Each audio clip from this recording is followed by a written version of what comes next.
Hello, guys. Hi. Ciao. Welcome. It's a pleasure to have you here. And, Hi. And thank you for being here. We're very appreciative of this. Thank you, Michael. And obviously, thank you, AJ, for being here. Thanks for having us. Thank you for having us. Looks like it's very good weather in LA at the moment. Are you based in LA? Well, I am, but I'm not outside. Okay, but so looks like AJ And I'm is. not in LA. Where are you? Wow.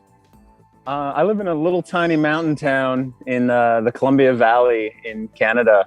Oh, I understand. Yeah, I'm Canadian. It looks beautiful Mike, there. Such a beautiful day. It is beautiful.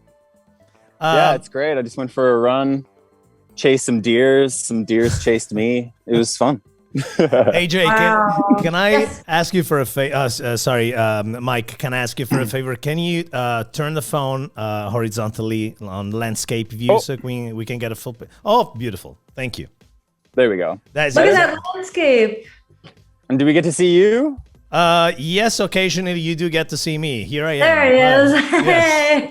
Hey. Ah, But my audience, they're There he used to is. see me, so it's better if this time they see you, because we've seen a lot of you in the past couple of months over my channel, and I don't know if you're aware of the reaction that your music has on people. Probably because you're more aware of the reaction that it has on you. But the first time we listened to Pika, our reactions were varied, but mostly it was like, wow, like this is different. This is incredible. It was smacking us in the face. And we thought it was new. It sounded different. And so everybody's reaction was like, okay, this is my new favorite track for now. Oh, wow. hell yeah. And we almost That's had the very same cool. thing. We almost had the same feeling when Trapdoor came out, except we were puzzled and confused because we didn't really understand what was going on. It sounded different. So all we have is like watching a movie. We only have.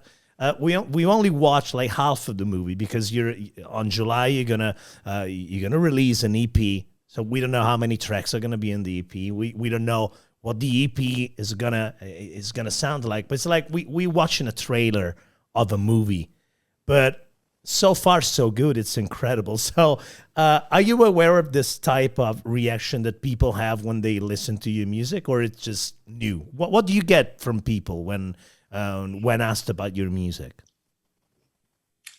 I mean, I'll just say from my perspective, it's a little strange in this, modern environment, only because, you don't have the ability to have immediate reactions like at shows or that kind of like face-to-face kind of reaction that you normally would have. But yeah, we're overjoyed at the response to it that we have Mike? in the virtual world. Yeah. Yeah, same. In a COVID world, it's pretty surreal to, just be experiencing everything through our phones. And for example, this weekend, Pika premiered in Shibuya in Tokyo, and it was just so amazing to see it on these big screens in Japan. But then our experience is just looking at it on a cell phone and being like, oh, okay, this happened.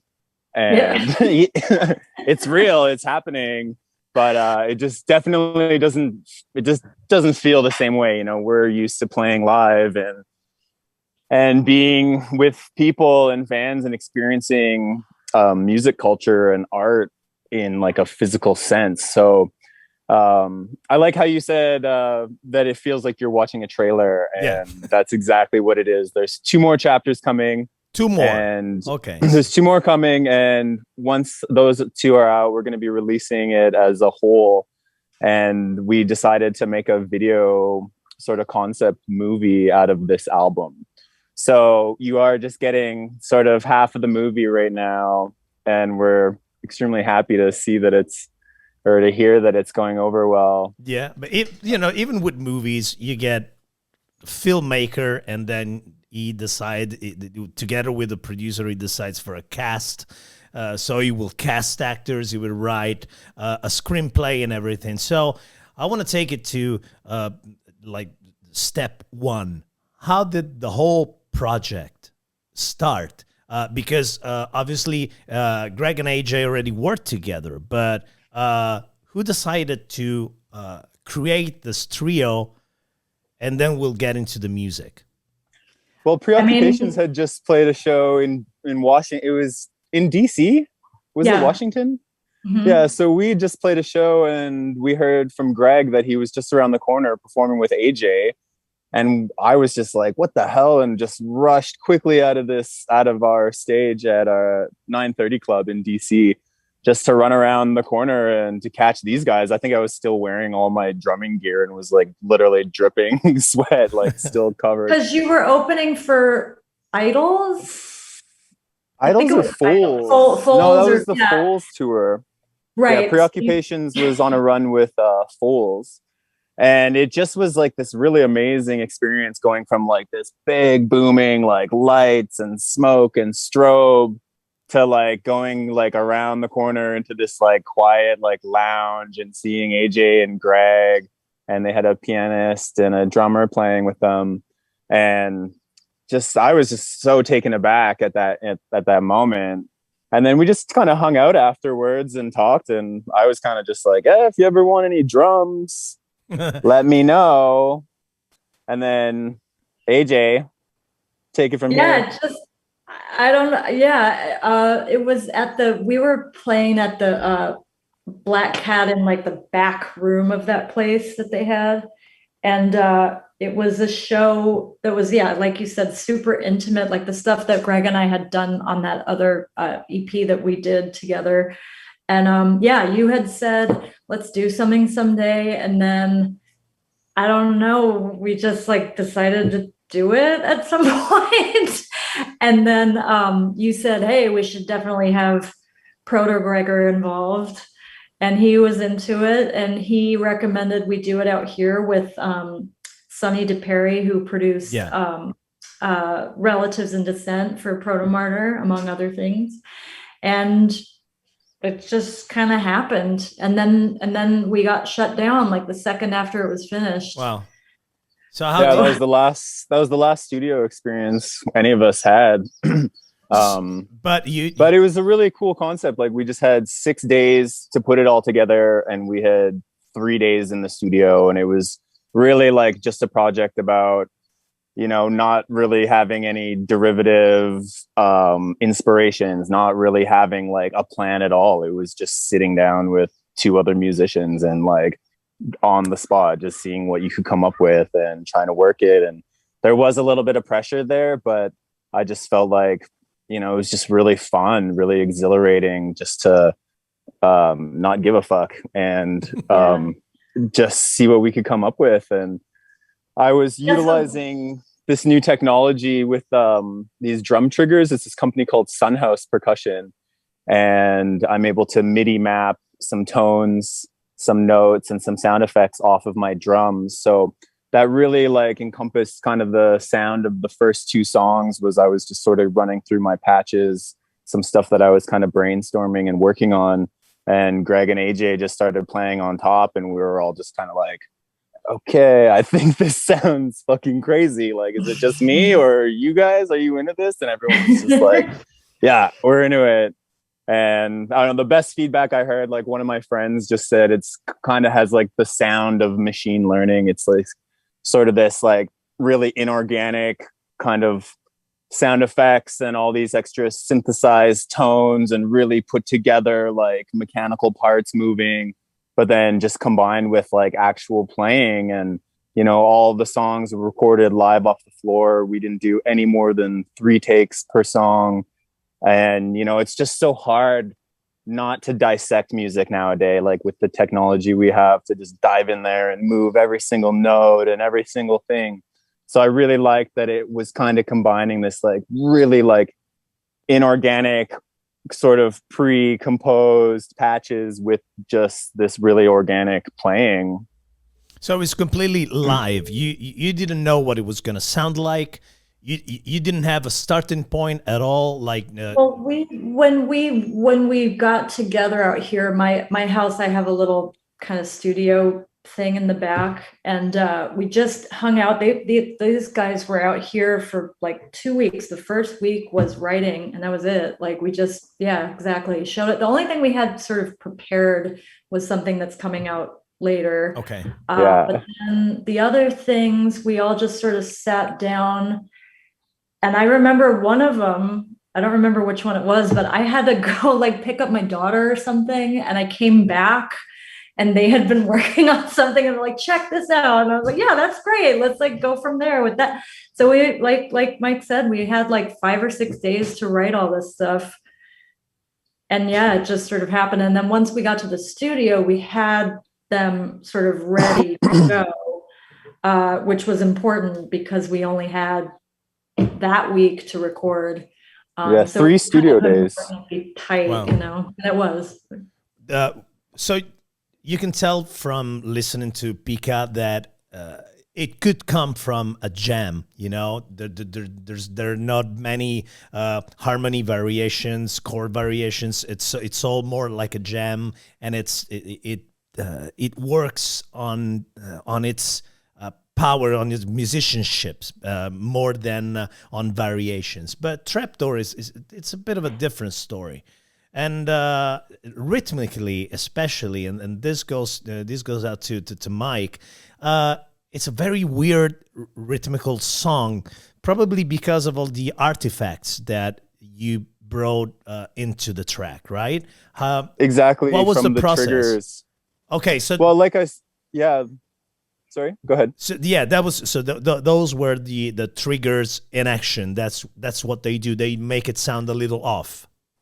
Yeah, like so the very first 2 notes that you hear at the very beginning of Trapdoor, in the video, it shows this kind of mold, this AR generated like mold that's kind of like evaporating. And those 2 notes are actually triggered off my bass drum. So you're getting like a little bit of an arpeggiator in there. So I was clicking that or hitting that arpeggiator and then just sort of filling in and kind of came up with that off-kiltered rhythm. And then, I mean, one of my favorite parts of Greg's playing is just that he's very rhythmic, the way he strums and the way where he finds his notes and stuff. So we just kind of were able to like meld that really together. And then I just wanted to turn it around and I sort of flip the beat and turn it into a more like motoric, like kind of kraut rhythm.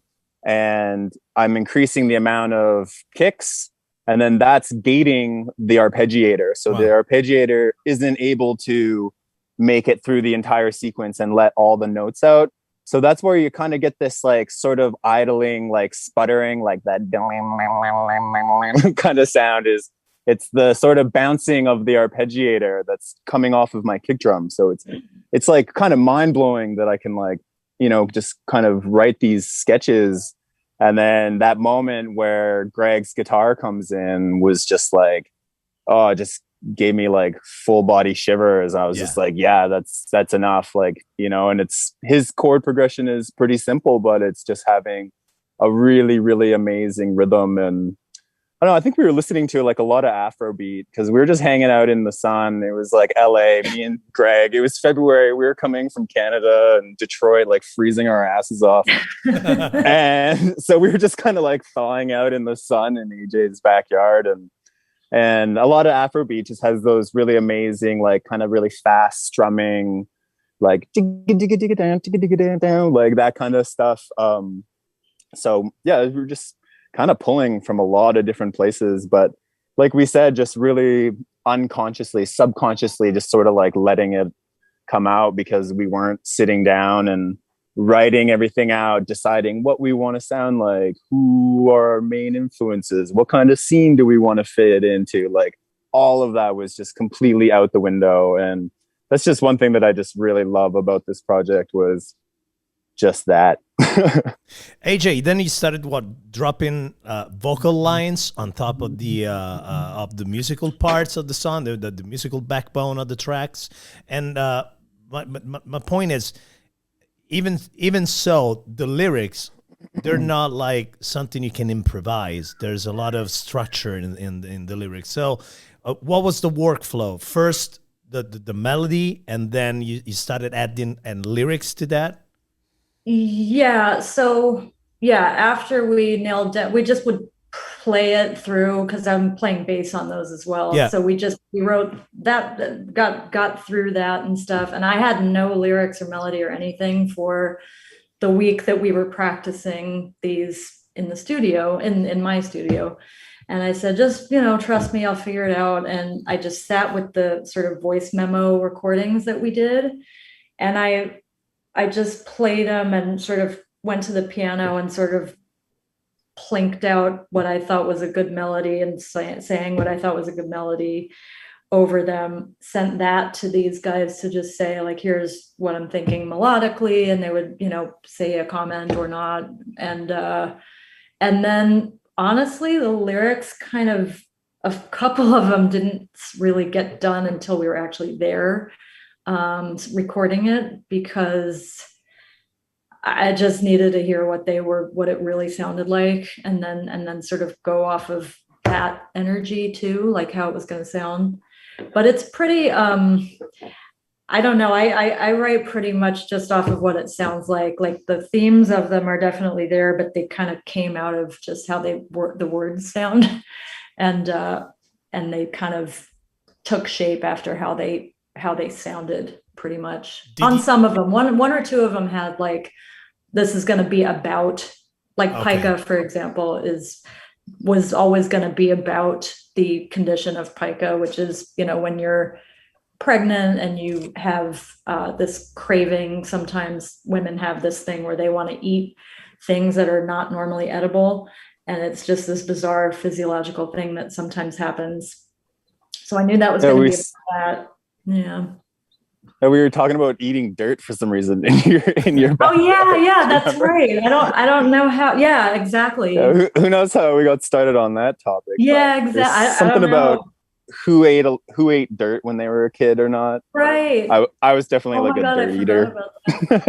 Mike, did you? Oh yeah. Because I had a crayon when I was a kid. And then we started talking about just like how these cravings sort of, they just come out of really weird places, and then sort of all these themes just sort of started coming along. And, I just think if you're paying attention, you can just write it down and turn it into something. And that sort of blended into like the theme within the first video. It's like this craving for what? And for humanity, who knows? It's a lot of destruction and a lot of turning inwards and a lot of just going into our cell phones and this digitized world. And that's sort of what we're kind of putting under a microscope with like these first two episodes. Like 𝗧𝗪𝗏 is just all about these cravings, trapdoors, all about just going in the TV screens, read, do not be left behind. And everyone just kind of has this like FOMO or fear of missing out on something. And we're constantly updating our screens and seeing what's out there. And I find it like a little ironic because it's kind of the opposite of doing anything or seeing what's actually in front of you in like the organic world. And we can't tell too much about how the rest of the story unveils, but that's just a little bit about the previous two chapters and working with Ommatidium Studios, some old friends of mine that are just taking graphics and art and video art to levels that I've never seen before. So we were really, really excited to be working with them, and we think they're doing an amazing job and can't wait to see the rest of it. That was one of the things that I wanted to say about the lyrical process and just how amazing it is to have. I've never experienced this before where, things that I've written are then sort of collaborated with after the fact with these artists. And they're just like executing the meaning in a different way that is, within the music, but like they're also adding this other element to it. And it's just this amazing collaboration that it's really adding a depth to it that is just enhancing what the lyrics are about. And like, I just think it's amazing to be able to work this way with people who are artists in a different medium at the same time. It's incredible. So was it ever a matter of discussion? What are we going to sing about? What are we going to be? What are the lyrics going to be about? Because I mean, you have a project of 4 tracks, and obviously they have to be connected somehow. I think they just ended up that way, honestly, because of the organic nature of how we just did it. It was the tight timeline. Like we were just there crushing it at that time. Honestly, for me, the sound, and this is really outside of the kind of music that I've played in the recent past. Like I was doing, different kinds of music a long time ago when I was playing bass with people, but from the recent past, like this is quite different for me. And so just being able to be in an environment with this kind of sonic landscape with, these 2 legendary musicians was kind of like, okay, this is informing what this is about for me, like the lyrics and stuff, just the way it sounded was informing it for me.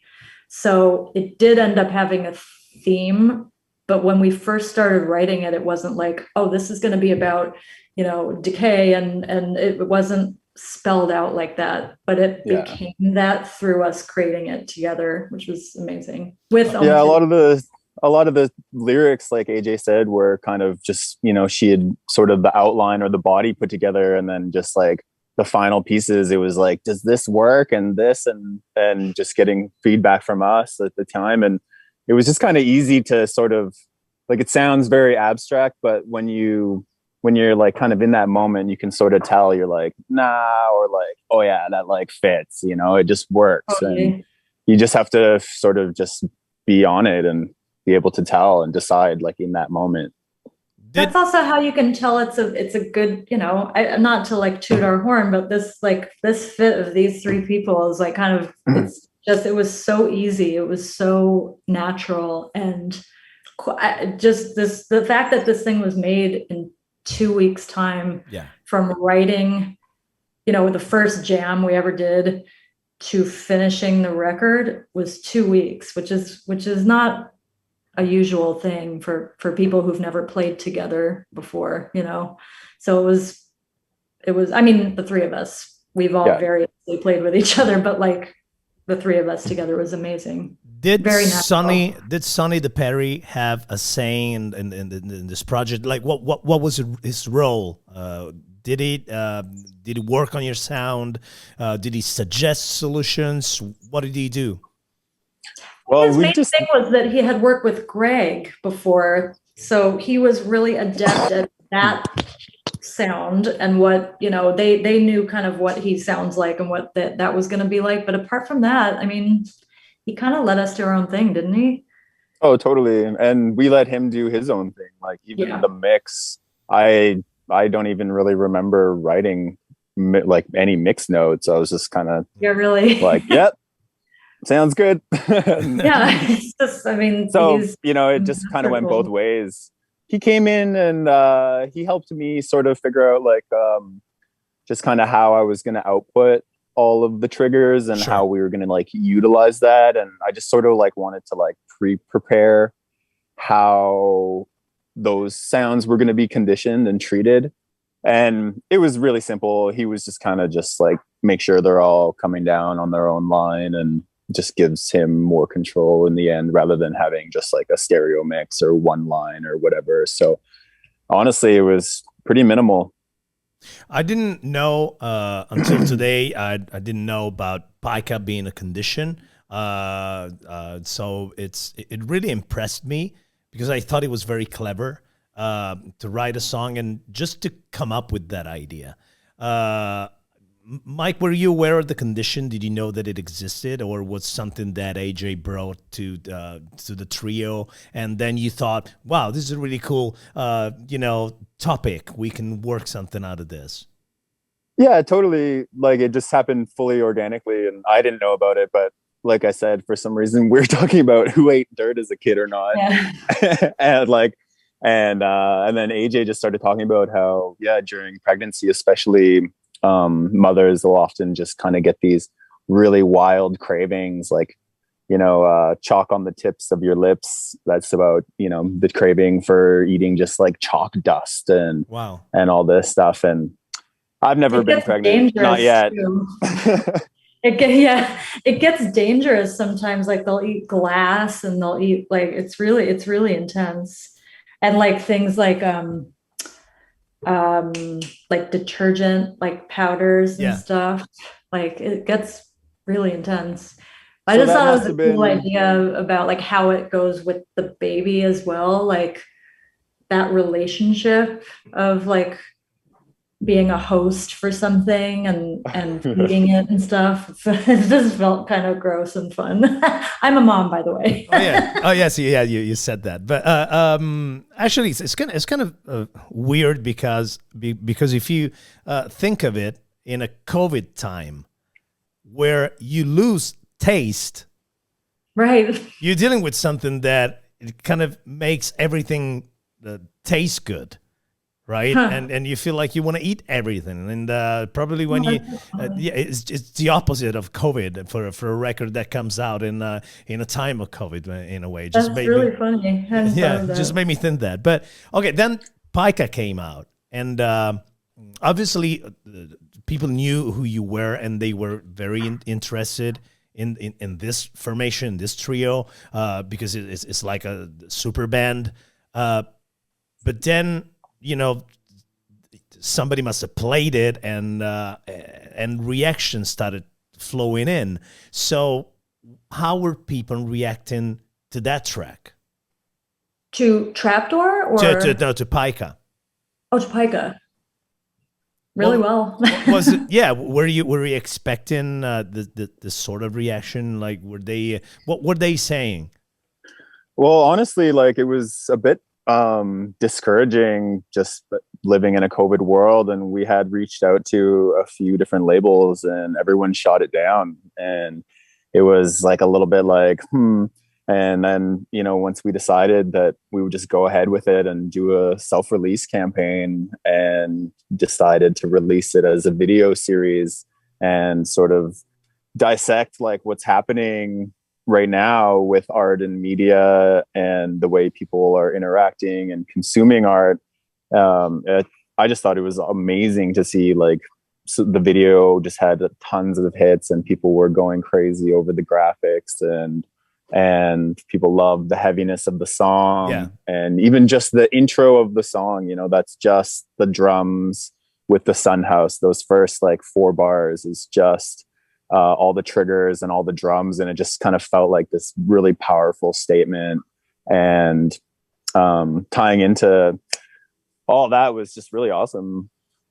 The visuals are also the not so secondary factor of your music, and the way you intend your music to be represented. So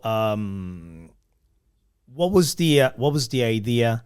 And you gave that you gave it to some artists to develop that idea.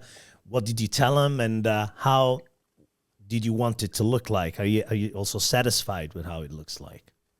Very satisfied, and we were sort of just playing on utilizing new technologies. So this augmented reality is they're feeding these programs thousands of images of landscapes and mountain scenes, and then the program augments it and blends it. There's a ton of technical terms that I'm probably missing on how all of this technology works, but it just felt really right with with COVID and just having such a fast, rapidly changing environment, right? The way we do everything is just changed suddenly so dramatically. So it just really worked. And then for the rest of kind of moving forward, we were just all these different types of technologies and the way that they're utilizing videos and graphics and AR and 3D, all this stuff just really felt right for the project. And then even just the way that the drums were programmed, that felt very futuristic.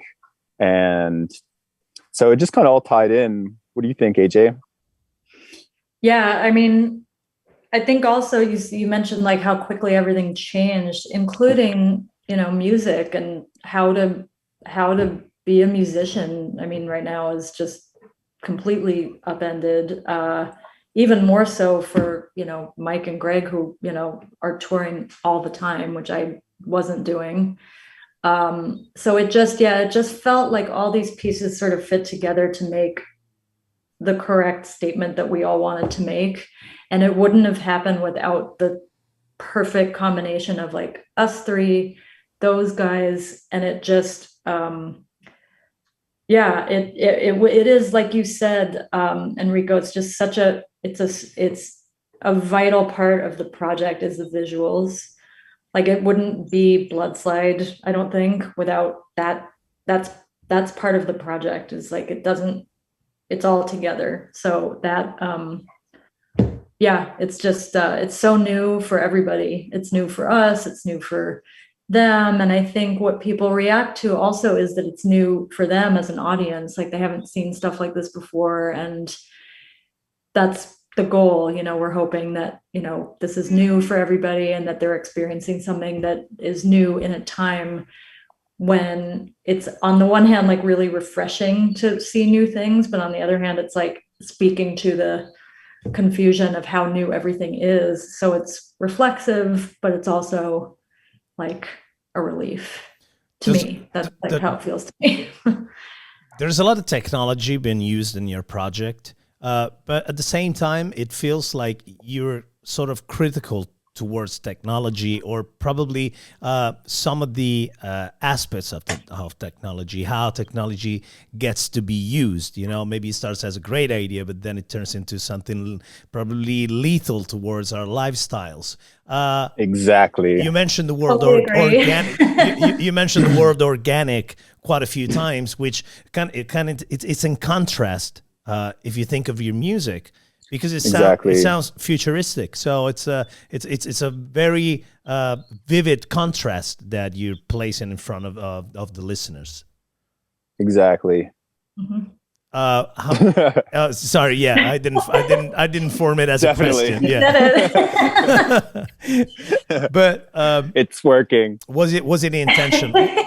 Was it intentional, or was it like a demonstration how well you can use technology, and not, technology can be used in a clever way if you want to? Oh, exactly. Like we're definitely not against it at all. Obviously, we're utilizing so much, but we definitely feel like there's just so much to be said about it. Like, and I just think on just a purely cultural level, and as an artist and as someone that loves art, like so much, and going to concerts and experiencing something in real time, like actually just being there. And now how everything's just viewed through our phones, and just live streams like 𝗏𝗏 and my band Preoccupations, like forget about it. It's not going to happen because it just does not do justice. And we just feel that it was just worth commenting on. And like, it's just, it's just all right in front of us right now, and we're experiencing it. And, I just hope this doesn't last too much longer, because if a whole generation goes without going to like a rock and roll show, then I'm scared for the world. You must. Oh no, we got only, I don't know, a few more months. We'll all be back. Did you get a vaccine? Did you? Both of you got a vaccine, or are you still waiting? Yeah, you did. I've had mine. Yep. Yeah. I work with kids also, so I got to get mine many weeks ago. And luckily we finally sort of turned it around over here where I live, but I don't know. I don't believe it till I really see it. Yeah. I just keep thinking it's going to get bad again. Yeah. Canada is pretty bad right now. We've had just a really slow vaccine rollout, so it's still full lockdowns here. Schools are closed. Patios are closed. No fun right now. But you must have pictured in your mind a live gig. Also the first question would be like, are you only going to play 4 tracks, or are you going to play more than 4 tracks? So are there more than 4 tracks written, or that you're thinking of?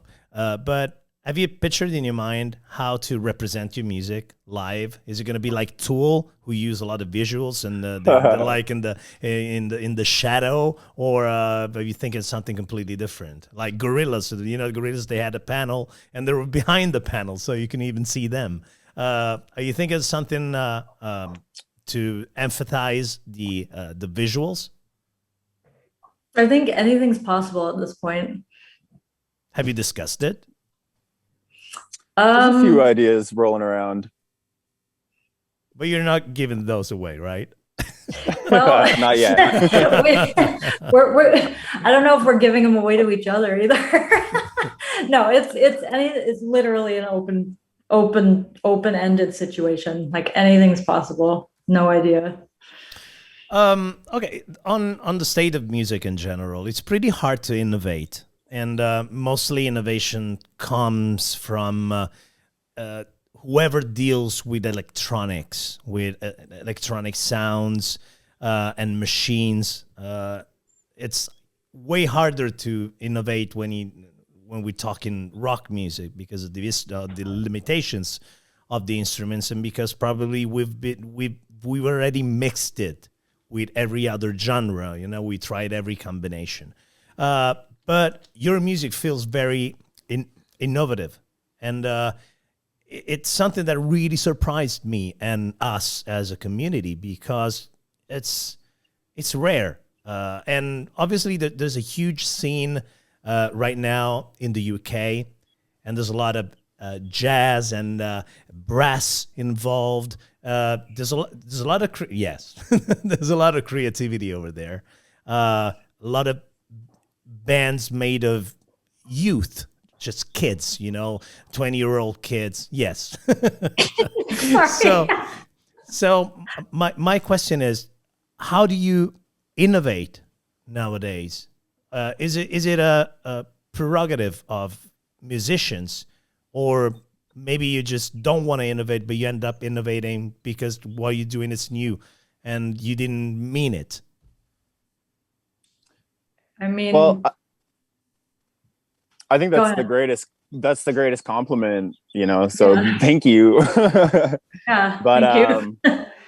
yeah, I just think it's something we strive to do, and I mean, post-punk is sort of Greg and my genres, and that's just like, I just feel like that's the best, because it's just anything goes, and you sort of have this free reign to do anything and to use all these elements and sort of kind of reinvent all this sound all over again. Like, I really love the last proto Martyr album, how they had like a horn player or bassoon player coming in and just constantly trying new things with the production and with new instruments, with old instruments. So I still think that there's a lot of room to grow. We have a new Preox records coming out really soon, and I'm really excited about it. As familiar as it might sound in some moments, it sounds totally new. And I don't know, we didn't really think about it. It wasn't this, like I said, very conscious effort to really write down where we were coming from and have all these themes and everything pre-decided. It was really just about getting together and not giving a fuck and just seeing what we could come up with. And I think also the fact that we're coming from different, right, perspectives on things and then thrown together in that way is just by nature going to yield something weird. So I think it was just sort of organically just how it turned out with these 3 particular people and these 3 backgrounds and, strengths, and then you put that together, and that's what you get. Do you think that alternative rock is going to have a shot at charts again? Because it didn't have it, right after 1995 or 6, rock, just got back to away from charts. Do you think that even because of what is going on in England at the moment, that, it might have a shot? I mean, the cool thing to me is that, like you said, things that are more on the avant-garde end of things are the things that are charting over there, which is pretty great. Our friends in Shame are doing, that at the moment. They had a chart position like a week after that record came out. So it's 𝗧𝗪𝗧𝗪 that is coming out tomorrow. So I'm very curious to see how they chart. Say that one more time. Squids. Yeah. Right. Their next track. Yeah. And Right. They're very experimental. Yeah.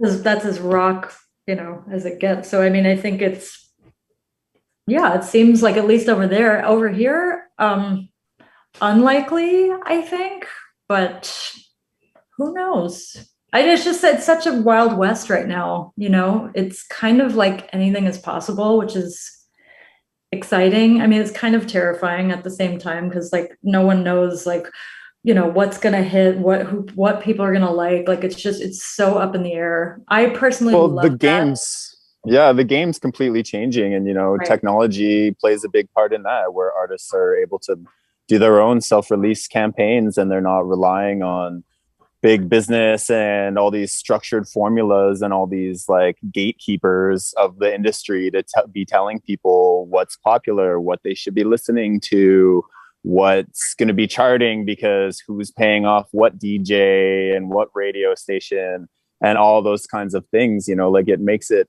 a little bit harder and more overwhelming as an artist to realize just how big and interconnected the world is, in the music world. Like there's just so many ideas and so many amazing, talented artists out there. But at the same time, I just feel like, the rules don't really matter as much anymore. And you can really just say, fuck it, I just want to do it this way. And, throw caution to the wind and just do what you want and make the art that you want to see and hear. And so we're obviously just so stoked that people give a shit and that people find it compelling and people understand the themes and where we're coming from, and just want to revel in the pure bliss of just the sonic annihilation. Just makes me so happy. So happy. So guys, I know you don't want to give much away about the all we know is that the EP will contain 4 tracks, and then it will come out in July. But past July, if the reaction is, just as good as it has been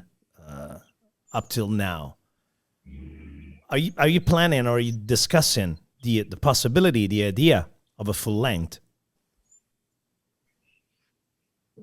I'd say not yet. Not yet, but anything's possible. Yeah. What would it depend on? What would it depend on? The next time we're all in LA together. The next time we can travel safely and be allowed to hang out together and have the freedom to let these ideas fly and just be together and interact with our world and each other. And in the meantime, everybody's got their other records coming out. There's a new Preoccupations coming out. There's a new AJ coming out, and working around that. And we still have 2 more chapters to release. The next one's happening in June. Okay. And then July it'll be out, and then we're hoping to be submitting to film festivals and just to sort of take the Bloodslide experience to a big screen where it can be viewed from start to finish. And like I was saying, we now just have the power to sort of do things the way we want to do it. And this one was all about just making this really hyper conceptual visual album. So we really want to push that and see where that can go. Are you ever afraid that since the dynamics, the circumstances of the first EP were so perfect in a way, that you end up setting a standard for you guys, even if it's your first time together, and that you might not find the same conditions the next time around. Yeah, but I mean, I don't know, with us being us, like, even if it wasn't exactly the same conditions, I still, you know,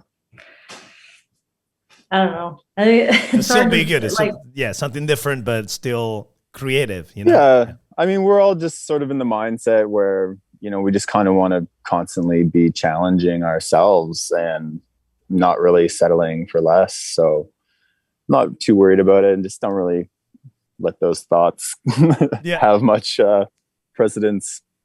I love your creative mindset. It's really beautiful to find people so open, you know, towards you know, art and even the chance to innovate, which is really good. And it's so good that you want to take it to film festivals.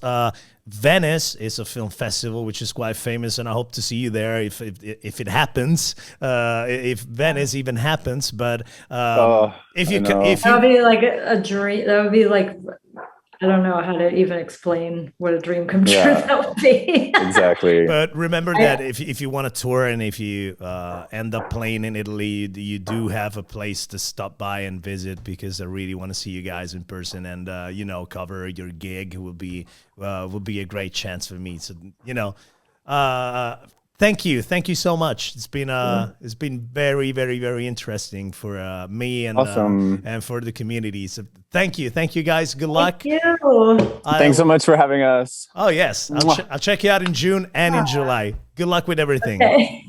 All right. Bye. Thank you. Bye bye. Thank you. Ciao, Bella. Ciao ciao.